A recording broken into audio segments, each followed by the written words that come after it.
morning, and welcome to Morning Movie News, where I'm coming off of an all-nighter covering Marvel's Doctor Strange teaser trailer. So if you're eager to discuss, both my live reaction and my shot-by-shot analysis are up over on the main Beyond the Trailer channel. And also, please bear with me, as I am very tired. But I have a second wind, and we have a lot to talk about because CinemaCon is in full swing. What is CinemaCon? Well, this is where the studios present to all the exhibitors, which is Hollywood talk for movie theater companies, about their upcoming slate of films and try to get them all jazzed about it. They show trailers, they show extended looks, they have celebrities drop by to woo them. And also this year, they're spending a lot of time making sure that the exhibitors know that the studios are firmly against Sean Parker's screening room initiative, that app that we've been talking about, which would allow, regular moviegoers to screen movies first run at home when they hit theaters for $50 a pop. But I think that a number of obstacles have sprung up since it was first introduced, and while it seemed very feasible at first, the revelation actually from the art house movie theater owners, they pointed this out, that, what's to stop an apartment building from getting a box or a bar, I think really put an end to the whole thing. Even I, a fan of the screening room technology, once I heard that was like, yeah, this would be devastating. So, but anyway, it's still enough of something to spook the exhibitors that the studios are working very hard to make sure they don't have to be worried. But they had two major announcements yesterday, even more major announcements. They actually released the logo for the Men in Black 22 or 23 Jump Street crossover, and the internet just basically went SMH. That was the response to that.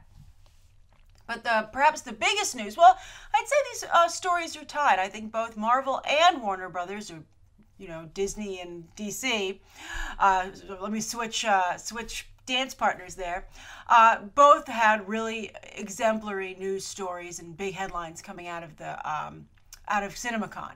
Although interestingly, both had already been kind of known to the general public through rumors and leaks. So the first one, though, was that Spider-Man has been confirmed, the 2017 film, it's been confirmed that it's going to be called Spider-Man Homecoming. And they have the logo, as you can see. And so that was like the big news. Not only that rumor was confirmed, but they had a logo ready. And the logo, I think the logo caught a lot of people by surprise because it skews young. And we all know this is going to be a young Peter Parker. For Pete's sake, Iron Man calls them underoos, right, which are children's underwear. I don't think a grown man should be talking about children's underwear. He should think about that. But anyway, where's Pepper when he needs her? But anyway, I think it didn't occur to a lot of us, certainly not to me, that the entire movie might skew young, kind of like Ultimate Spider-Man, the animated series, but I think that's a weird choice because you want to make sure, adults want to see this too. You want something that appeals to everyone. So, the whole Spider-Man experiment still seems, very new. The buzz on him and Civil War is very strong out of the gate. But we'll see, if that's just a bunch of people who were excited to get such early access to the movie. We don't know. We don't know how it's going to be perceived. There were mixed reactions to the first look at him, but I will say that Tom Holland is a wonderful actor, and so at least Spider-Man's got that going for him. Also, though, I would like to point out that because the rumor mill also said that the Vulture would be the villain along with this homecoming information, perhaps that rumor is true too, and we finally will see the Vulture on the big screen. Because that's what kids love, fighting an old dude. It's like, wow, we're going to have a super young Spider-Man fight a super old dude. It'll be young versus old. Yeah, who doesn't love that? I'm sure that older moviegoers, adults, will just love to be made to feel ancient as this little, high school tween beats up. Let's hope they cast someone who's genuinely old and not Hollywood old. All right, so that's the first story of the day, and I'm curious, what do you think? What do you think of this title? I don't know why it's called Homecoming. Is it like because he's going back to his roots? What does it have to do with the actual story? There is a homecoming like story from the Spider-Man comics, but it's not like one of those iconic storylines where you're like, they're doing Homecoming? Wow, finally! I wonder what the talent who created it have to say about this. You're just like, oh, maybe, okay, so we'll see. So I'm curious to hear your thoughts on that. The second story from CinemaCon, from DC Warner Brothers, was that they confirmed that Ben Affleck is working on a solo Batman movie, which we already knew because it had already been announced that he's working on it with Jeff Johns and he is going to direct it. Like, we all knew that. But I think it was interesting that Kevin Tsujihara was like, I'm not giving up. I don't care what anyone says, no matter how mean it gets, or if my movie doesn't make $1 billion, I will not give up on this, at least not yet. So, we have those mystery dates they recently, took a hold of for DC, and I'm sure that one of them is supposed to be for this Ben Affleck Batman movie. I want a Ben Affleck Batman movie. I just want more DC movies. I like what they're doing. I will admit that they made some mistakes, because you have to admit that, because the movie didn't click with a large portion of people. And anytime that happens, you really do need to revisit what you did and be like, how did that happen, and how can that not happen again? So I hope that while they present a unified front to the public, behind closed doors, Warner Brothers is like, we got to investigate this. Also, I thought it was very interesting that in the coverage, Will Smith's publicist is a genius, or has a lot of dirt on people, because every time I see Suicide Squad referenced, not in fan culture, because we know whose movie it is, but whenever it's like the mainstream press, they're always like, Will Smith's Suicide Squad movie. And I'm like, I think Will Smith is like third or fourth in terms of who people are excited about with this movie. I think that Margot Robbie is without a doubt who people are most excited about. And I think it's probably going to be her movie. Also, she pulls focus. She, with her blonde hair, her bleached hair, and her white skin in a movie that's very dark, you just automatically look at her. And also, she's very colorful, and she's doing a great job, too. I don't want to discredit what Margot Robbie's bringing to the table. But at least, in the coverage of Comic-Con, they said Will Smith and Margot Robbie's movie. And then they said, oh, and the rest of the Suicide Squad cast. And I was like, I guess Jared Leto wasn't there. But then I saw pictures, and he was there. And I can't believe that he didn't get major billing there in the coverage. I thought that was so odd. Here's how I would rank Suicide Squad. I would say it's Margot Robbie, then Jared Leto. I think some people would flip that, but we can argue they're at the top. I'd say Jai Courtney is actually next. Then I think like Viola Davis, Katana, even Joel Kinnaman as Rick Flag, Killer Croc. I mean, like, Will Smith's like really towards the end. And I think because Will Smith doesn't seem to be playing a character, right? I mean, he's playing Deadshot. Deadshot actually has a very long history and relationships with characters in the DC universe. But Will Smith has so little range that he just seems to have inserted himself, into the DC universe. And Deadshot, as cool as he is and as much of a backstory that he has, he's not a particularly, I guess you could say, colorful character, right? So there isn't a lot for Will Smith to work with, which I guess is why he wanted that role, because he could, easily make it his own. But that's one of the reasons I think that people aren't like, yeah, Will Smith. Also, the crap bunch of movies he's made recently isn't exactly helping how people feel about him either. All right, so that's the second story of the day. Now, I wanted to revisit a story I didn't cover yesterday because, I cover all Disney. I don't want to cover all Disney stories, so I worked in a Warner Brothers one. But I wanted to talk about Tessa Thompson, who's been cast in Thor Ragnarok, and it seems to be a major role. She's from Creed. She was also in Dear White People. She's, she had a very small part in Selma, but she's very good in Creed. If you want to get a good feel for her, watch Creed, and you should watch Creed anyway, because it's a great movie. And Ryan Coogler is going to direct Black Panther, and he's also working on the script, taking a crack at it, because he's that kind of, he's a writer-director. He wants to help shape it. But you should watch Creed. So Tessa Thompson, her star is rising, and this is a big, well, I don't know. The last time, for lack of a better word, a black actor joined the Thor universe, it really, took them off the table for better opportunities. I'm looking at you, Idris Elba. I'm sure he rused the day. He was like, want to read for the part of Heimdall? I'd be like, go back, like a Flash should go back in time and be like, don't do it.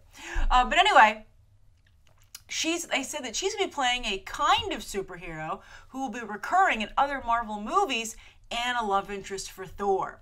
Now, I've seen some people say, oh, maybe she'll be Valkyrie. But Valkyrie, I don't believe ever had a love interest. I mean, maybe they made out once because Thor is that kind of guy, but she's never been one of like Thor's love interests. They seem more like siblings.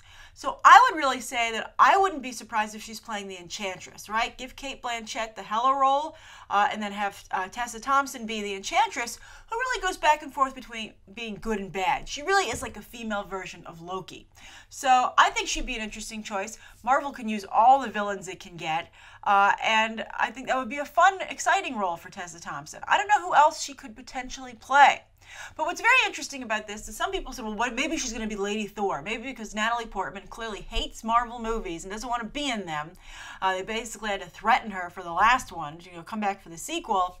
She got her wish. Let's see how she feels about it. I believe Jane got a gun. Nobody paid attention to it, and it got like a very limited release for a very short window. But anyway, I think that you can't really take away the Lady Thor persona from being Jane Foster, because the whole point of it, the really thing that makes it hit home and have some depth, is that Jane Foster has cancer and is very weak when she's not Thor, and she's going through chemo, and because whenever she picks up Mjolnir, it restores her, and she had the cancer when she picked up Mjolnir, it brings back the cancer that she's been working so hard to fight when she isn't holding the hammer, so it undoes all of that.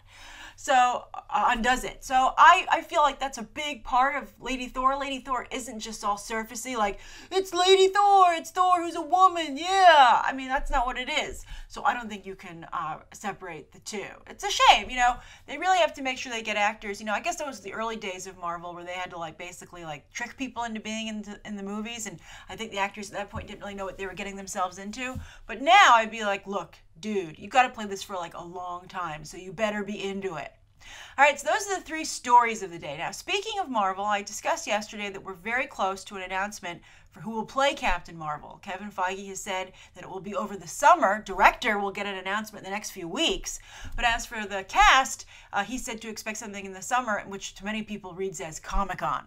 So, Winged Zero 101 had a wonderful question with a bunch of awesome emojis, by the way. So Winged Zero 101 says, hey Grace, question! And then cute emojis of someone raising their hand. I thought that was great. So I said, what are your thoughts on Jessica Biel playing Captain Marvel? I know that she's got a couple of flops in her arsenal, Total Recall and Blade Trinity, which I did enjoy, FYI, but I believe that this could be her breakout role. She's not an A-list actress, so Marvel can hire her for cheap, and she's pretty good when it comes to action sequences. Although Morning Movie News, I like this. Winged Zero 101 also added a personal touch. So Winged Zero 101 said, although Morning Movie News is posted early, it's more therapeutic when I watch it in the evening after a long day at the office and school. Good for you, Winged Zero 101, that you're pulling double duty. Get those dreams, chase those dreams realistically and responsibly. I'm very impressed with you. Good for you. And then Winged Zero 101 returns the favor and says, keep up the good work. Lots of great emojis all the way from Trinidad. That's pretty awesome. I bet Trinidad makes things a little bit better, right? I like the little sun setting emoji, and I just imagine that that's what Trinidad looks like this evening. So nice. So Winged Zero 101, I love your question. You're so sweet and wonderful. So I feel particularly bad that Jessica Biel, I have to inform you, has 0 chance, negative chance. I think Kevin Feige could laugh if it was suggested to him. And here's why. I want to, Jessica Biel, she seems like a very nice person, and she kind of won the Hollywood lottery to some degree. She got Justin Timberlake to finally marry her. They have a lovely child together. They have a nice home. And so I think she did okay, right? But here's the problem. Maybe someday I can see Jessica Biel getting work when she gets older, when they're like, who's still around? What actress is still in the game, something of a name, and maybe she could find a role, right? They're like, oh, we need someone, and she's like, I'm still here, baby, and they're like, hired. But the reason she can't, she would be cheap, and I do think she does a good job in some action movies.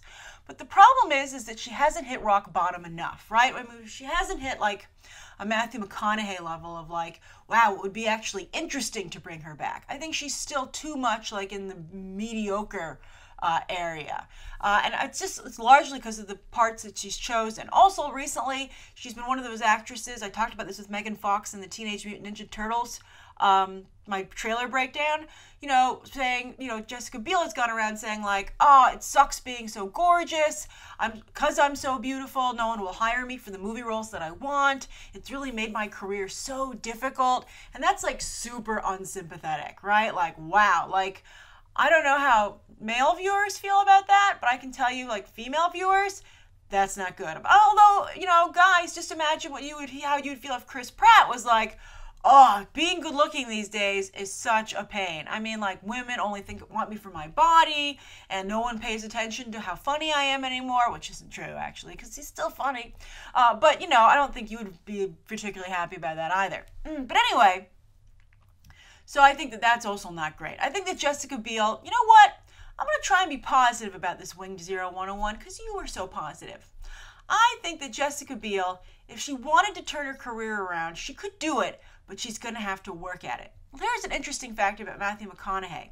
He turned his career around because he wanted to. He hit rock bottom. He was living on the beach out of a trailer, and he met Camilla Alves, his current wife, at a bar. And he like smelled funny, wasn't taking showers, and she was like the only one who would talk to him. And she was like, you know what? I see potential here, so she should get some credit here too. So Justin Timberlake, step up your game and help your wife. But anyway, Camilla was like, you know what? I see a diamond in the rough here. I see opportunity. I'm not gonna. Other people see trash. I see treasure. So she picked him up, brushed him off, cleaned him up, made him take a bath, and helped him really get his career back on track. So, Sylvester Stallone has done a similar thing. So Jessica Biel, what she just needs to do is she has to try and find better roles. She needs to go get the right publicity. She has to create a narrative about how she's turning her life around. You know, I would put her in the same camp as Jessica Alba right now, or, Blake Lively. Actors that aren't particularly sympathetic and, I think, aren't willing to admit that their careers aren't going well, right? I guess maybe that's it. If you were to ask any of these people, say, did your career kind of like stall and is stuck in a rut? They'd be like, no, are you kidding me? I'm so-and-so. I'm Jessica Biel. I'm Jessica Alba. I'm Blake Lively. That still counts for something. And then everyone's like, well, then okay, then you don't need help. And they're like, wait. So I don't think she's going to get Captain Marvel because it's too soon. But never say never. She could potentially turn her career around. So thank you for your question, Winged Zero 101. I really loved it. It was so charming. Thank you, everybody, for tuning in today. Thank you for those who stayed up with me. If you didn't, go check out those Doctor Strange trailer reviews right now, as well as these other episodes. Bye.